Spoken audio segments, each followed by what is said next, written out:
የምር አይገባኝም ግን ገባር ብላችሁ ስላደረጋችሁት በእውነት እግዚአብሔር በሰማይ ቤት እዚህ በምድር ላይ እስካላችሁ ጊዜ ድረስ ዋጋችሁን ይስጣችሁ። አይ ድፍረትም አይደለም። አሁን እኔ ጊፍት አዘጋጅቼላችኋለሁ እዚህ ጋር። ከሰሞኑ ብዙዎቻችሁ እንደተመለከታችሁ ቲክቶክ በተሰኘው ማህበራዊ ሚዲያ ላይ አንድ ተንቀሳቃሽ ምስል ተጋርቶ ነበረ።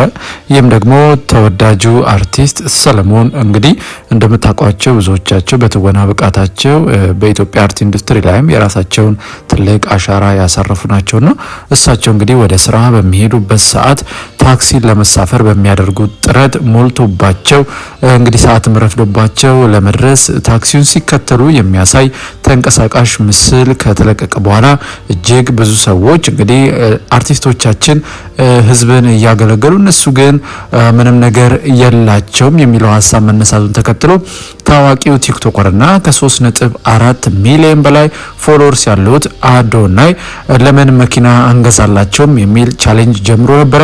በዛሬው ዕለት ደግሞ በሚያስገርም ሁኔታ አርቲስት ሰለሞንና አዶናይ እንግዲህ ተገናኝተዋል። በዚህም ላይ ያልተጠበቀ ነገር ተፈጥሮ የሚሰማኝን ለመናገር ወደ ኋላ አይደለም። ከኔ ከፋው አይደለም እንዳይከፋው እጠነቀቃለሁ። መጀመሪያ ግን ከተናገርኩ በኋላ ግን በቃ ነፍሴ ላይ ነገረችኝ ተናግሬያለሁ። ባይዘው አሁን ያሉት ነገር እቺ ነፍሴን የነገረችኝ ተናግሬያለሁ። ቃላቶች ማለት ነው ትንፋሾች ናቸው። የትንፋሾች ትንፋሽ ደግሞ ነፍስ ነው። ሰው መንፈሴን የነገረችኝ ሲሉ ቃላቶቹ ከመንፈስ ጋር የተያያዙ ናቸው። እኔም በቃ ሰው አሁን ይገርመዋል ስናገር ምናምን እኔ ቅንጤን ነው ይውል ያወቀው በቃ መንፈሴ ነው። በቃ ከመንፈሴ ይነግረኛል። አይምሮዬን ተጠቅሜ ግን አላቆመውም። በቃ እንዲናገር ፈቅድለታለሁ። ይናገራል። ሰዎችን ያክማል፣ ሰዎች ያድናል፣ እርቅ ይፈጥራል፣ ፍቅርን ይፈጥራል። እና እግዚአብሔር ሁላችንም ላይ አለ አድሯል። ችግሩ ግን አብዛኛው ሰው የምንጠቀምበት መንገድ ነው የሚለያየው። እኔ አሁን በቃ ልቤን ፈቅድለታለሁ እንዲናገር መንፈሴ። እውነት ሁላችንም መክሊት ተሰጥቶናል። ሁላችን ግን ጥላቻ አለ፣ ውድድር አለ፣ የበታችነት ስሜት አለ፣ ማውደቅ መወዳደቅ አለ። ብዙዎቻችን የወረስነው ባህል አለ እዚህ የማይጠቅመን እሱ እንዳናድግ ያደርገናል። የባለፈው የቲክቶክ የለቀቅኳት ቪዲዮ ስለ ቲክቶከሮቹ እቺ መንፈስ ስላለች እግዚአብሔር ልባቸው ውስጥ ሆኖ መናገር አልቻለም። መክሊቱ ማረፍ አልቻለም። እውነት ነው። እና ጊዜያዊ ይሄ ጠቅጠቅ የምትባል ነገር እሷ ደግሞ የትም አታደርስም። ታሸንፈናለች በጣም እሷ ደግሞ እሱም በማየው አይቼ እንዴ ይሄ ልጅ እንደው ከጨዋታው ውጭ አያረጉትም። ምክንያቱም ይረባረባሉ፣ ብዙ ሰው ይረባረባል። እንደዚህ አውትሻይን ስትሆን የሚረባረብብህ ይበዛል እና እግዚአብሔር አለ። እግዚአብሔር ኃይል ይዘ ማን እሱን ነው እንዳልከው እና ደስ ብሎኛል በእውነት በጣም ደስ ብሎኛል። በጣም ደስ ይላል። ምሳ በልቷል? አረ ከቤት እንደመጣው እኮ ነው።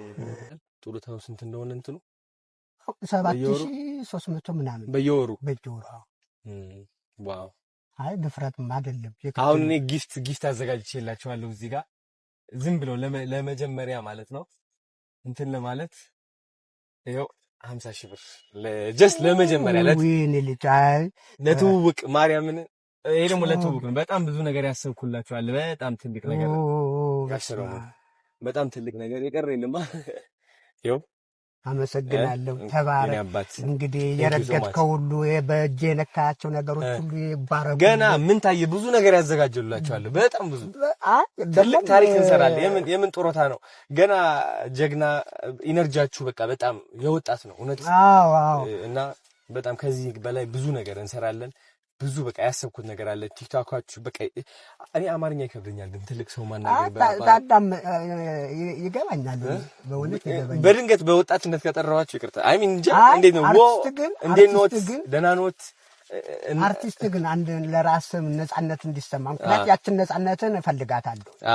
እኔ ላይም እንዲንጸባረቅ እፈልጋለሁ። ስለዚህ ራሴ ልሁን። አይ አንቱ አትበል። አርቲስት አንቱ አይባሉ። ምን ይባላል? አንተ ልበል። አሁን ለምሳሌ ፊልም እንሰራለን ብለኸኛል። አንተ አባዬ ልትለኝ ነው? አይ አይደል። ስለዚህ አንተ ማለት ይችላል? ይቻላል። አርቲስት አባት እኮ ነው። ያንተ አባት እኮ እንደውም አያት ነው። ፍቃድ ያስጡልኝ የኢትዮጵያ ሕዝብ አንቱ አላልክም ብለው ቆጤ ነው አይሉም። ይታወቃል። አዎ ቅድም እኮ ሰላም ሲሉኛል። ፋዘር እንዴት ነህ? እንደምን ነው የሚሉኝ። እኔ እሱ ይቀለኛል። ስለዚህ አሁን ብዙ ሐሳብ አለኝ ያንተ ቲክቶክ አረ ያንተ አልልም ያንተ ነው ከበረኝ ቅዱስ ለምሳሌ እንዴ በጣም ስለማከብረው በጣም አንዴ ስለዚህ እዛ ኤክሰለንሱ አለ እሺ እሱን ታሳቢ በማድረግ የወጣት ናቸው እስኪ ወጣት ነህ እስኪ ወጣት ነህ ነው እስኪ እንዴት ነው በል በወጣት በል እስኪ አሁን ያያት በላ እነሱ ደህና ነኝ እግዚአብሔር ይመስገን ልጄ ሳንተስ አየህ ማቀራረብ ልጄ ሳንተ እንዴት ነህ አሁን ምን ብለን ደህና ነዎት ልትለኝ ነው አይደለ እንዴት ነህ አንተ እንግዲህ በቪዲዮ ላይ እንደተመለከታችሁት ወጣቱ ቲክቶከር አዶናይና አርቲስት ሰለሞን በተገናኙበት ጊዜ አዶናይም እንግዲህ በሚችለው አቅም እሳቸውን ሰፖርት አድርጓቸዋል። በዚህ ቪዲዮ ላይም እንደተመለከትነው የተገባላቸውም የመኪና ስጦታ በቅርቡ እንደሚሰጣቸውና ብዙ ኢትዮጵያውያንም ተረባርበው ይህን ነገር እንደሚያሳኩት አዶናይም በዚህ ላይ ሲነግራቸው ተመልክተናል። በእውነት ደግሞ እጅግ የሚያበረታታና አርቲስቶቻችን በህይወት እያሉ እንደዚህ እነሱ መደገፍ ለነሱ መድረስ የነሱን ደስታ ማየት ደግሞ ከሁላችን የሚጠበቅ ነውና ምክንያቱም ደግሞ ብዙ ጊዜ እንደተመለከትነው አርቲስቶች ታዋቂ ሰዎች ሲያልፉ እናዝናለን። ነገር ግን በሚታመሙበት ወቅት እንኳን እርዳታን ጠይቀው ነው የሚታከሙት። ምንም የላቸውም ይሄንን ሁሉ አመት አገልግለውና ስለዚህ እንደዚህ በህይወት እያሉ መደጋገፍ መከባበር ችግራቸው መፍታት መቻል ይህ ከሁላችን ይጠበቃልና ትልቅ እርምጃ ነው የሚል መልእክትን ማስተላለፍ እንፈልጋለን።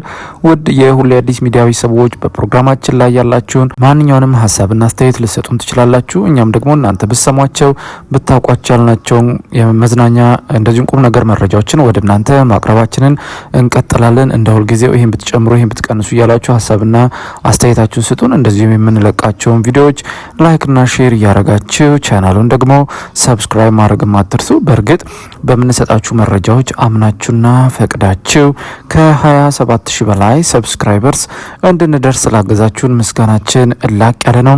እኛም ደግሞ እናንተ ብትሰሟቸው ያልናቸውን ጉዳዮች በአዲስ አቀራረብና ይዘት ወደ እናንተ ማቅረባችንን እንቀጥላለን። በቅርቡም በእርግጠኝነት 50000 60000 ያለን እንግዲህ እስከ 100000 ሰብስክራይበርስ እንደምንደርስ እርግጠኛ ነኝ።